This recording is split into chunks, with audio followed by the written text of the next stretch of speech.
Hello, welcome to Business Success Talk. I'm Daniel Ortiz, and today my guest is Ann Laser, founder of Vivo Contemporary Gallery in Canyon Road, Santa Fe, New Mexico, Yes. and founder of the Teabag Project, which I'm really excited to talk about because it's a unique, innovative program. And so, Ann, welcome to our program. Thank you. It's good to be here.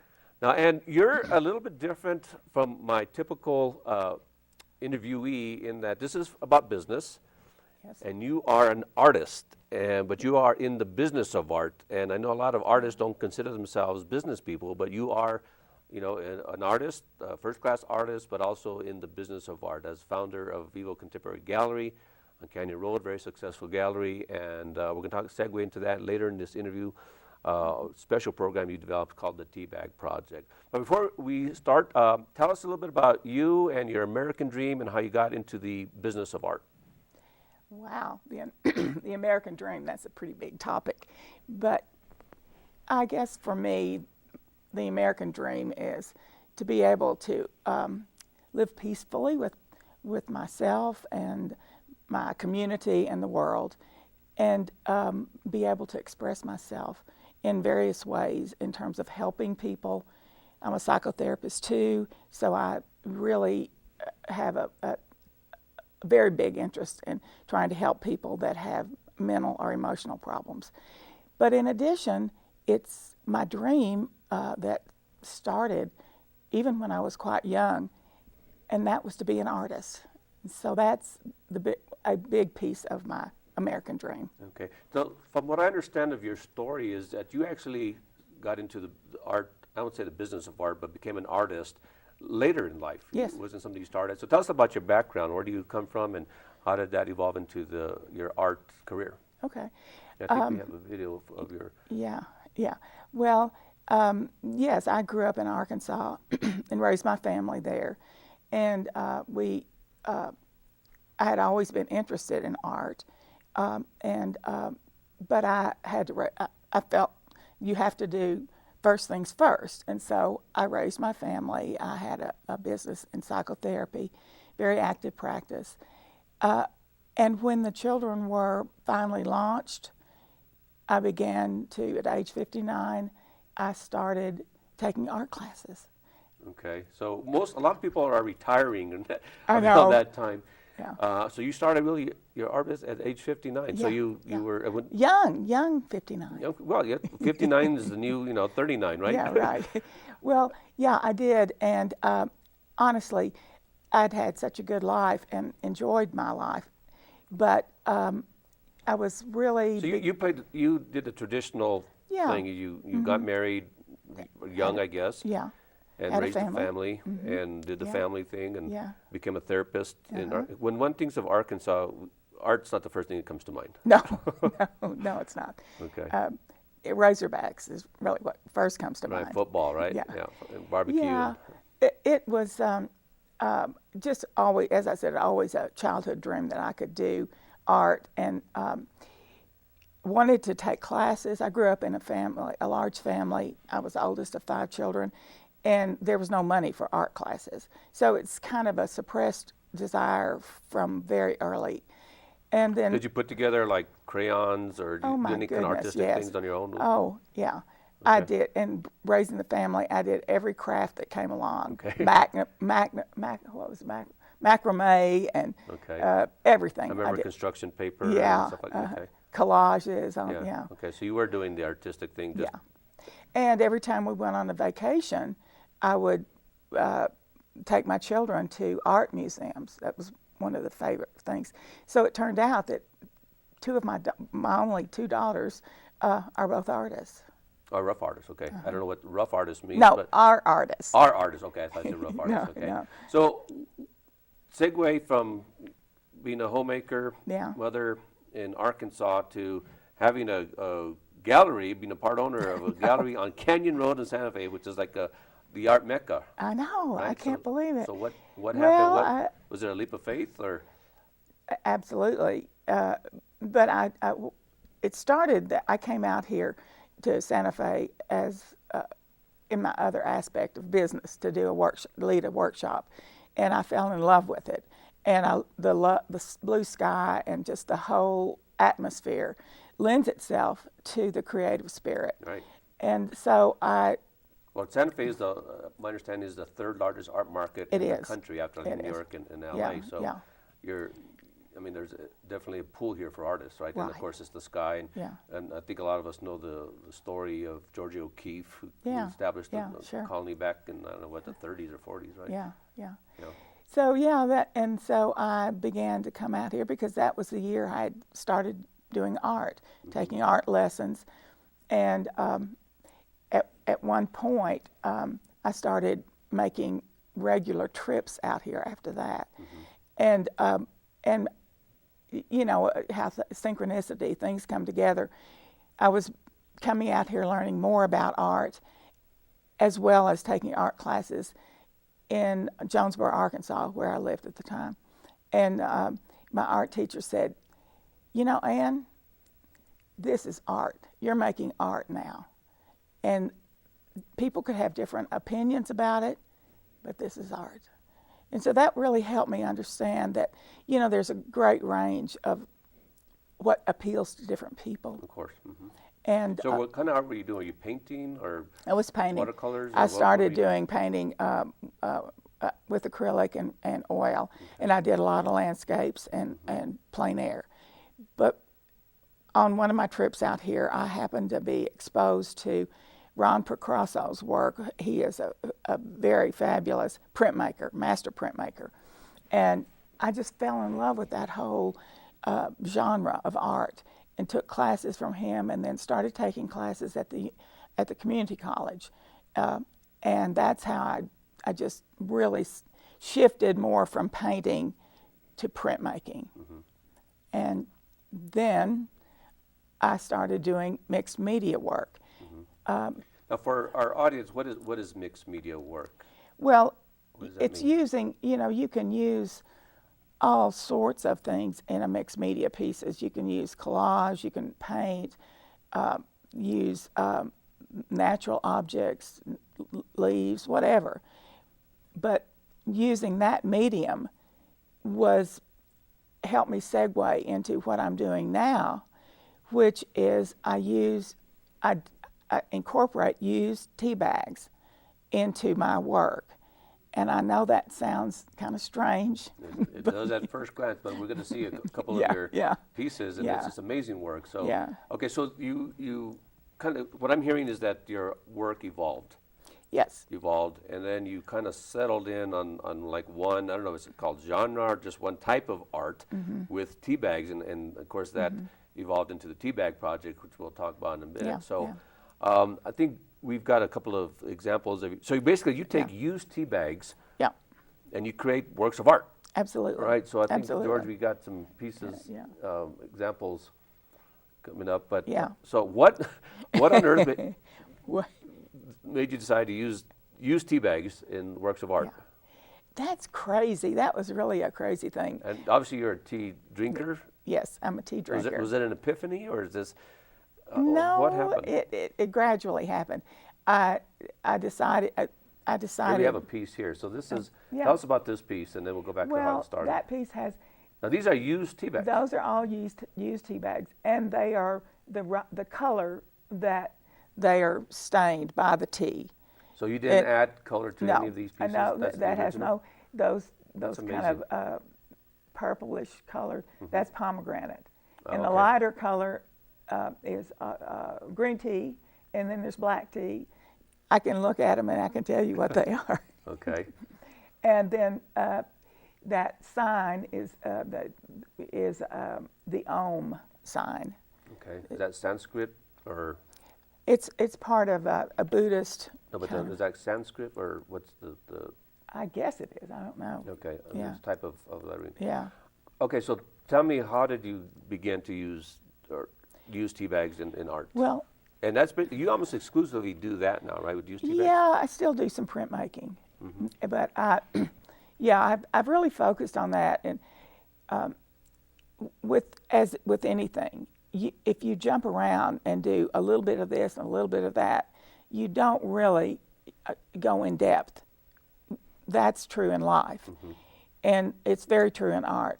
So what happened, the way I started, is just happened to see one of my tea bags dried rather than get, you usually throw them in the trash. Right. Well, somehow one dried, and I love the color. Okay. And that's how it started. It wasn't very profound. But anyway, then I thought, well, I'll use those in there's a recycling show that we have here in Santa Fe, and I thought, well, I'll do something. But I couldn't wait. I had to start. And then the first one I did, for your first few, people just loved it. Do you just like glue them onto a back? Well, what I do, basically what I do is I use a canvas or a panel, and I usually paint with acrylic paint the background. And then I use an acrylic medium.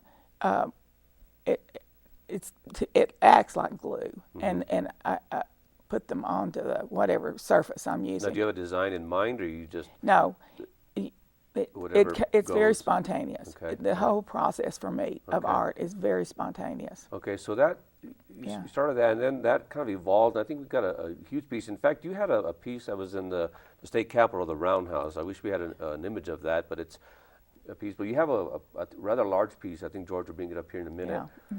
And here it is, and that is all tea bags. Is that it right? is. Yeah, That yeah. is amazing. Well, it is. It took 2 years to do that. Wow. I didn't work on it obviously all the time Continuously, right? Right. because it would have driven me crazy.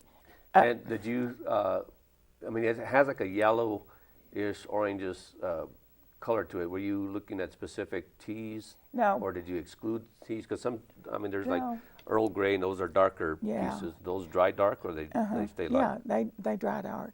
Well, when people send me the tea bags, which they had already, obviously I had been Okay, getting so tea bags. You showed some pieces to some people, and they just started sending you spontaneously their used tea bags. No, not spontaneous. Oh. They liked the art. But literally one morning, I woke up, just jumped out of bed, and I said, I'm just going to start collecting tea bags from all over the world. And so I did. Because you can only drink so much tea yourself for your projects, right? Yeah. So I called it the Tea Bag Project. And a friend of mine helped me make some little cards. And when I would see people in the gallery or word of mouth, the card said to keep their tea bags that they use for 2 weeks, and then let them dry, and then mail them or bring them by. And people started doing it. I was amazed. And I have tubs of tea bags, and I sort them all according to color and type. And that's the palette. That becomes the palette. Okay, so we're gonna take a break here, commercial break here in a minute. So Okay. people are sending you tea bags, and from my understanding, is that from all over the world? Well, yeah, from out of this country, some, Okay. but predominantly from the U.S. Okay, so hold that thought. We're gonna take a short minute break to hear from our sponsors, and we're gonna welcome you back to American Dream Latin Souls in our next episode, and we'll be right back in about 10 minutes. Thank you.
Hello, welcome back to Business Success Talk. I'm Daniel Ortiz, and my guest today is Ann Laser, owner of Vivo Contemporary, part owner of Vivo Contemporary Gallery in Canyon Road, and founder of the Tea Bag Project. Yes. So, Ann, when we left off, you were discussing how you started making works of art, amazing works of art, with used, discarded tea bags. Correct. And we left off with people are sending you, some from all over the world, but sending you used tea bags. Yeah. And that's amazing to me. Why would anybody want to take the time to send you, and I guess it's on their dime, they mail it to you, used, discarded tea bags? Yeah.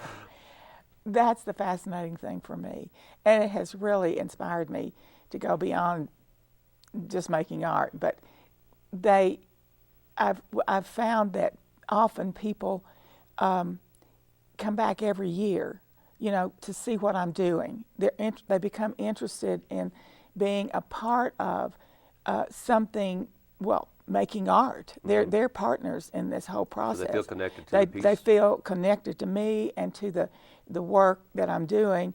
And really, the way I think about it is that they are part of it. The energy that they have, put into the tea bags, and the energy to it's not easy. I mean, it's not difficult, but it takes time to let them dry and package them. And as you said, mail them to me.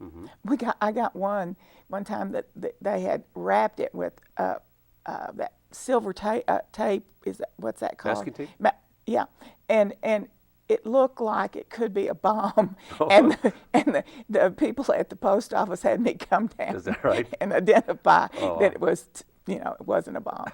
Anyway, but so I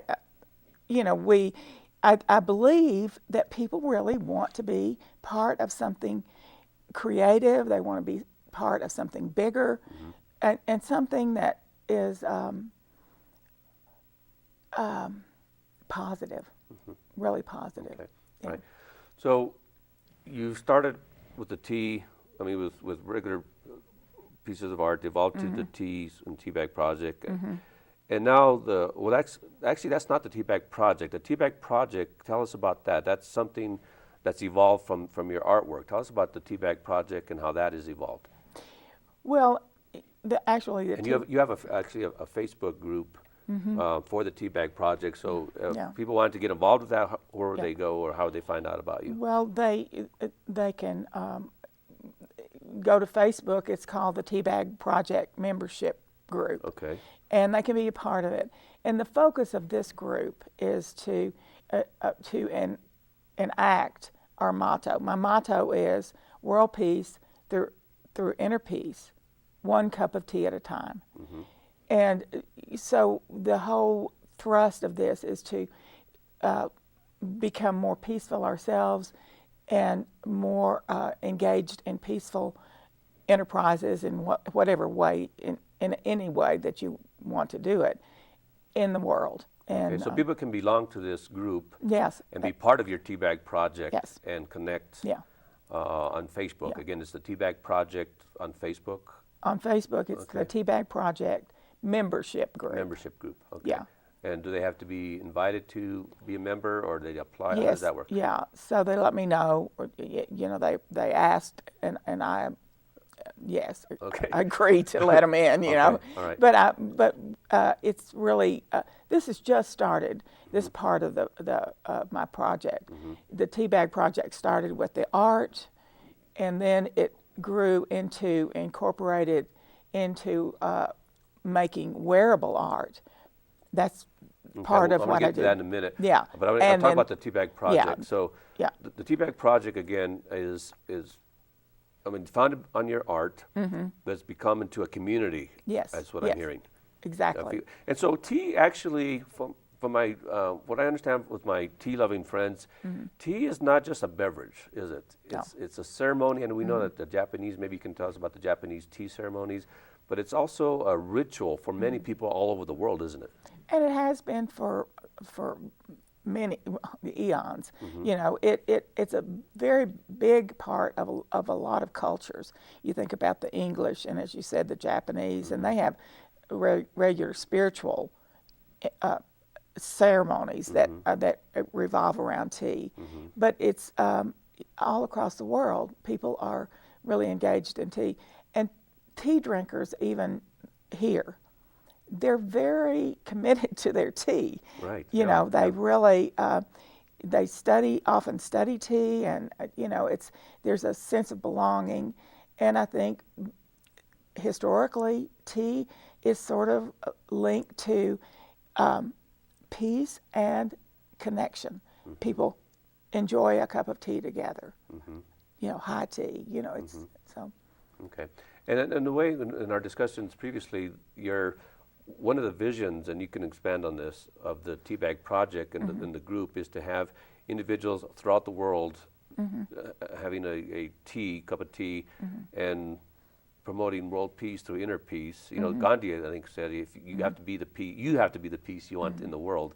So rather than in today, especially with our politics so divisive, and you know what's going on in the world, I think the world could use a little bit of reflection, contemplation through the process of tea. But you're kind of formalizing it in a way. Yes.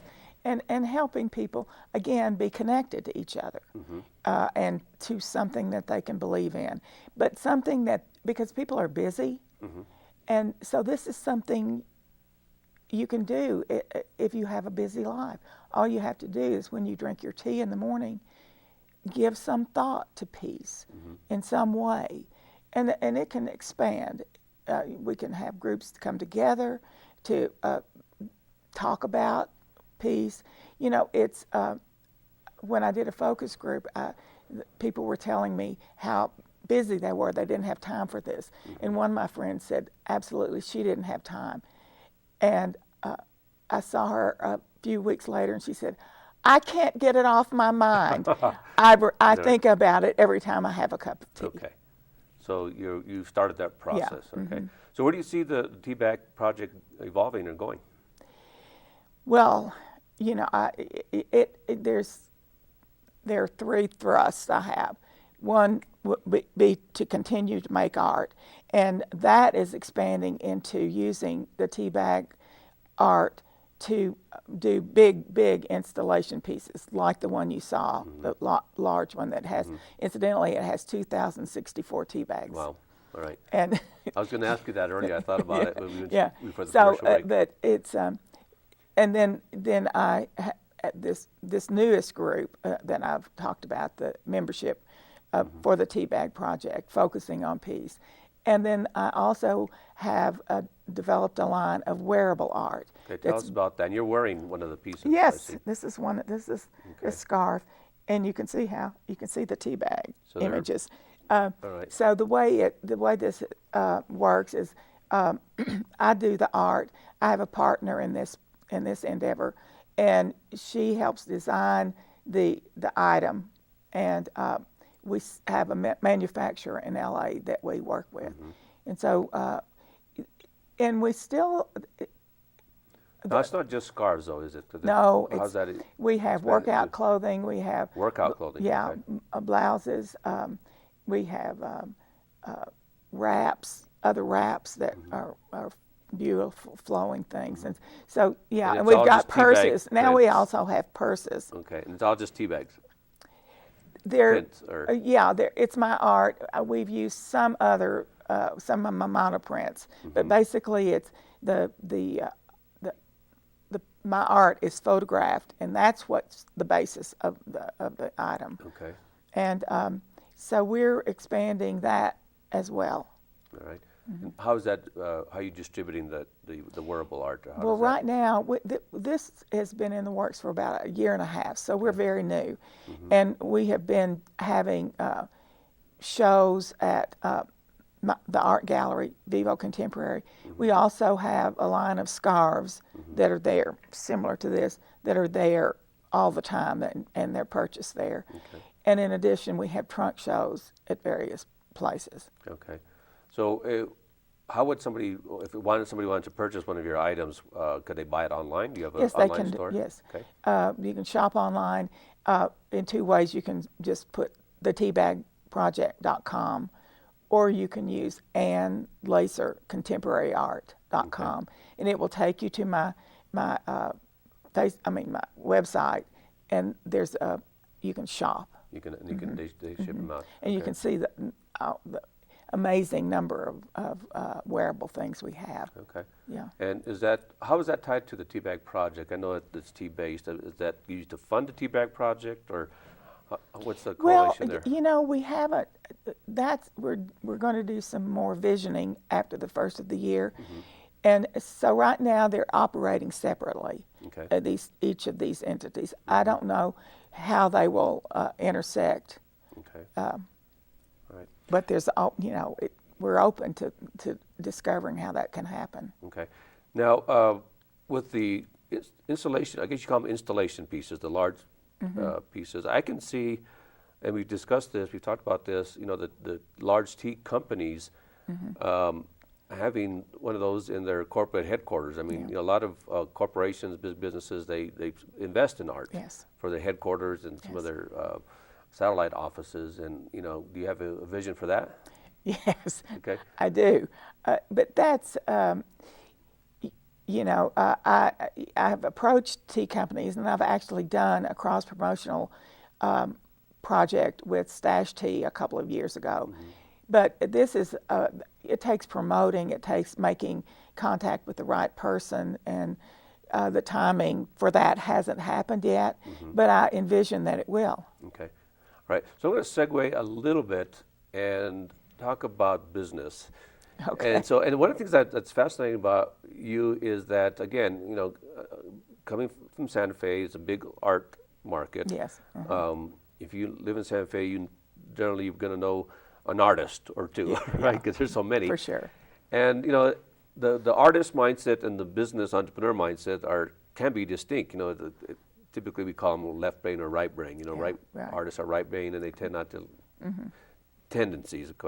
And you're kind of bridging the gap between two worlds. And we discussed, in your manifesto, you are not an entrepreneur but a social entrepreneur. Yes. Of sorts. So how is the segue from being an artist to you're in business? How does that, going from one world to the other, how have you managed that, and what are your experiences with that? Tell me about that. It's been super difficult. Okay.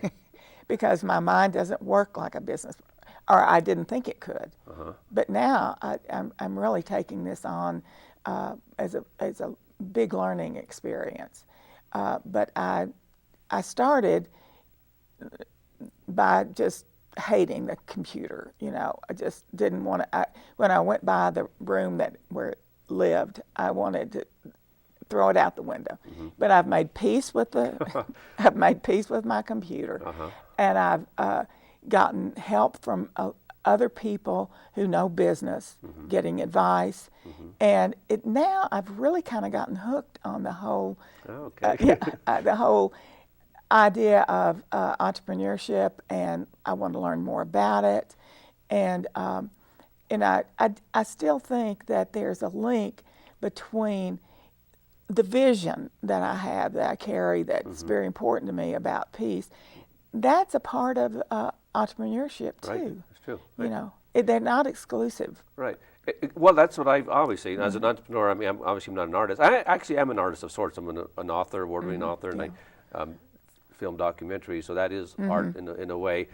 But I've always wondered how some people look at entrepreneurs or business people, and in film, the villain is always the business person, right? Yeah, right. I think that comes from A Wonderful Life, the bankers, the bad guy, whatever.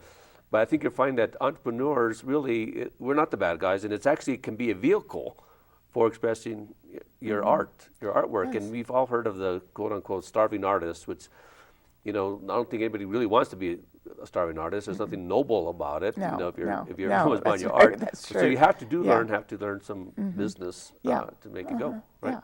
Yeah. And as you said earlier, some artists are satisfied just to, make art, and that's fine. And their art happens in so many ways. The way people garden, the way people cook. There's art. Art is a part of our lives, and so some are happy just to leave it at that. Okay. For me, I started showing my art because for me, it's a full circle. I create something, and then when you, the viewer, sees it, relates to it, that's the full circle. And if you care enough to pay money for it, I get the money, but I also get the thrill and satisfaction of knowing it means enough to you that you will that's buy the it. acid test. People spend money. That's what they know. When they appreciate something. So that's a great way to end this. And I wish we had more time. Yeah. But thank you for sharing your story. And, Well, and I'm glad I could. best success with the Teabag Project. And again, if people want to find the Teabag Project, it's on Facebook. It's the Teabag Project membership group. Yeah. And there's also the Teabag Project. Period. Okay. Facebook. Project. So Google. You can Google it and you'll find it. You'll get in Google and Lacer, and you'll see all that stuff. Okay, great. Well, and thank you for sharing your story. And I want to thank our audience for joining us on Business Success Talk.